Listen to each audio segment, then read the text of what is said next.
দেখ পুলু, কে?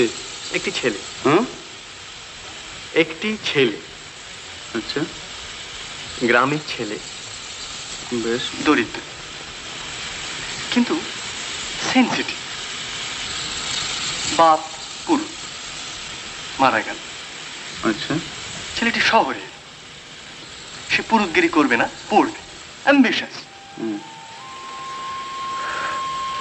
পড়ল,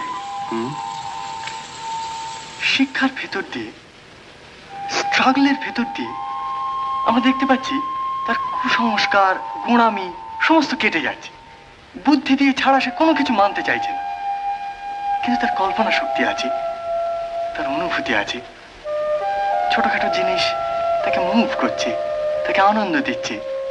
হয়তো তার ভেতরে মহৎ একটা কিছু করার ক্ষমতা আছে, সম্ভাবনা আছে, কিন্তু করছে না। করছে না। কিন্তু সেইটি শেষ কথা না, সেটি ট্র্যাজেডিও নয়। সে মহৎ কিছু করছে না, তার দারিদ্র যাচ্ছে না, তার অভাব মিটছে না, কিন্তু তা সত্ত্বেও সে জীবন বিমুখ হচ্ছে না, সে পালাচ্ছে না, এসকেপ করছে না, সে বাঁচতে চাইছে। সে বলছে বাঁচার মধ্যে সার্থকতা, তার মধ্যে আনন্দ। He wants to live. মানে এটা উপন্যাস কোথায়? এ তো আত্মজীবনী।